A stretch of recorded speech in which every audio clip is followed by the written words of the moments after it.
Hi everyone, welcome to Jumade channel. We talk about EB to NIW just to help you to achieve your American dream. Today, we're talking about foreign workers from Appendix A. This Appendix A is the most important of the form because that's the where all the detail that foreign worker has goes into. Last week we talked about final determination. With this, that's where your signature goes into. And the main application, you just have to answer the question whether you have completed Appendix A. So let's just go step by step today and let us just go and fill the Appendix A form. So first thing you check is to check whether the date is in date. It's not an expired form. Like I've said before, if you fill an expired form, all your package will be sent back to you. So check the date. This one is 31st of October 2025, so it's good. So we can start filling the form. So you start with your last name and then you put the foreign worker given name, your middle name, address, put your address and the city, the state, the postcode, the country, and province. If province is not applicable, you put not applicable. Then date of birth and class of admission. Class of admission means what, for those people that are traveling to US or are going to do adjustment of status, what class of admission did you have? Like when I travel on ESTA, I'm in WC. Some people are HB1, HB2, depending on what they are. So if you have alien registration number, this is any number, the alien number that you have been using for any application in US. You don't have to have two alien numbers. So anyone you have, don't say, oh, maybe if I've been applying for this application, if I put it now, it's going to implicate me. No, not for EB2. It doesn't matter which other application you have. Your alien number must be here. Because if you don't provide the alien number and you are given another one, it's going to be a serious problem for you. When they discover, they will have to hold on your form and match the two together. And that might take a longer process. So after that, write your country of birth and country of citizenship. For some people, their country of birth is different from country of citizenship because they have naturalized. So because of that, you have to be sure and put whatever that you deem fit. So after that section A, we move to foreign worker education. In this foreign worker education, don't bother to put high school, even though they said high school. No, you can put associate degree, bachelor, master's, PhD, and doctorate.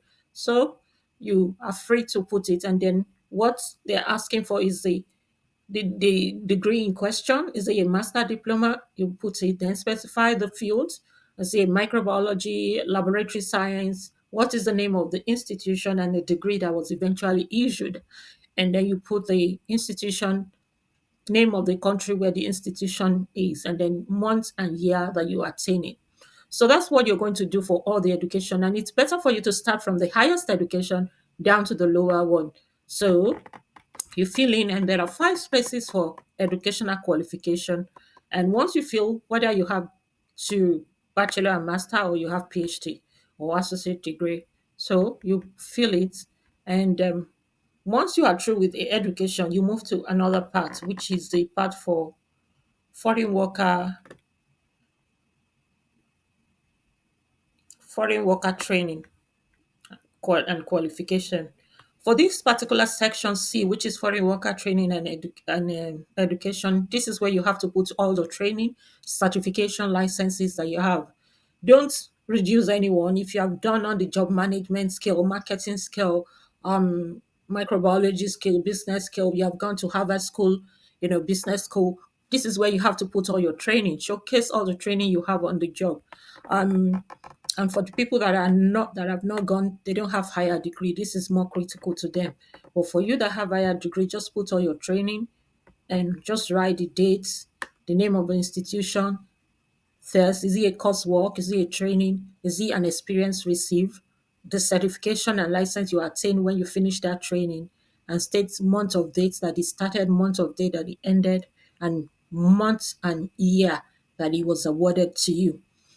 So once you finish that section C, which is meant for training, section B is for your advanced degree, section C is for your training, certification, and licensing, while section G is for your proficiency and ability. So when you talk about proficiency, These are the major thing why they want to give you a certification. So you have to talk about what are the skills that make you to be proficient on the job. And many a times you want to say where you attain that. So you might mention it might be on the job. So you mention the place of work, the specialized or exceptional ability, skills, and everything that you have. Because we're actually arguing in our application saying that because it is impractical for you to get access because you have special skill. So which will not be assessed, cannot be assessed by labor certification. They should waive the job offer for you. So if we're waiving the job offer for you, we want to know the skill that makes you, proficient and stand out and your ability. So this is where you display and you write, okay, when I was an so company in this country, I was on this job, and you describe what you do and the skill that you use to attain it. So once you finish that, the proficiency and the ability, you move to the next section. The proficiency and the ability, the two boxes there, but you now move to the foreign worker experience. That is the E section. In foreign worker experience, this is crucial too. Um, Even though there are not many boxes there, I would advise you to put either your recent job or a job that you feel comfortable that you have a lot of skill that you have spent there. So you write the employer's name, their address, their town, country, state, province, job title, start date and end date. And if you're still present, you write, okay, you are still there at the moment, current. So this is where you need to now display something that make you stand out. Don't hold anything back. Your job description, what you do there.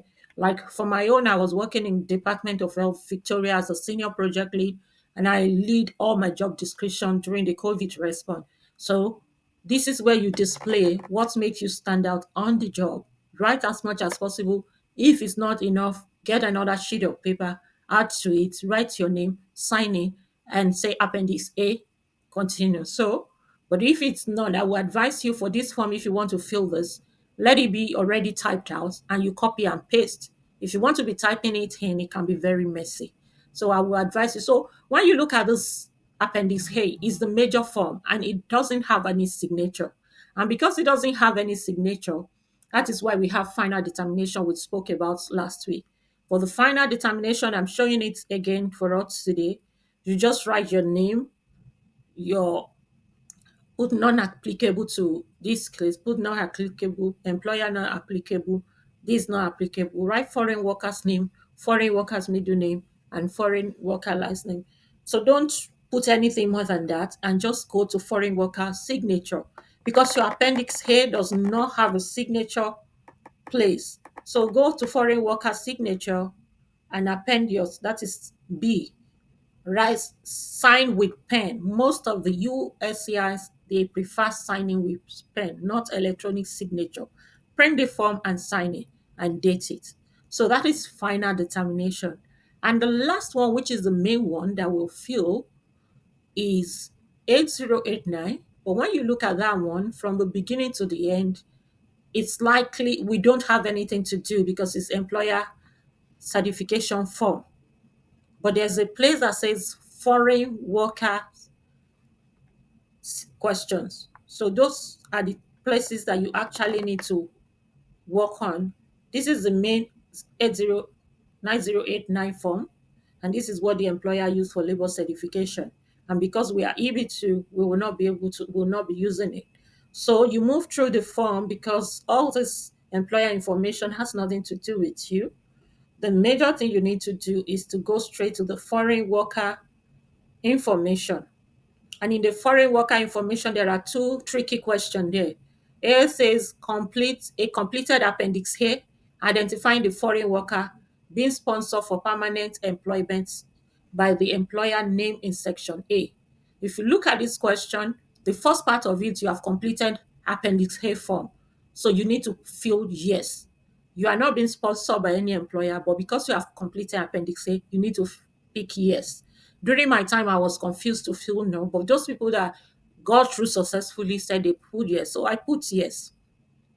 And I didn't have any problem. My form was approved within 7 days, and my application, everything went successfully. So It makes sense that because you have completed Appendix A, this form, you just say yes. And then the second one said, as the employer gotten Anthony for you for the foreign worker, because you are self-petition, you are not using lawyer and not employer. You now say no. So this foreign workers section is what you just have to fill and then move straight to final determination. You don't have anything else to do. Just put not applicable, not applicable. At the end of it, there's what is called preparer. This preparer has nothing to do with you. It's for lawyers. So you put not applicable, not applicable. So if you want to hear me very well, you've already filled Appendix A in total with your information. And then the final determination, you append your signature, and then in the ETA, you just confirm that you have filled Appendix A. So this three form goes together with your I-140. If they are not properly filled, it will be sent back to you by USCIS. Jumade Consulting Firm, we are here to support you all the way through. If you don't understand, please yell out, send me email. Below this video, you will see my contact number. Let me see how I can help you and guide you through this process. Thank you for staying with me today. I'll see you in my next video. Bye for now.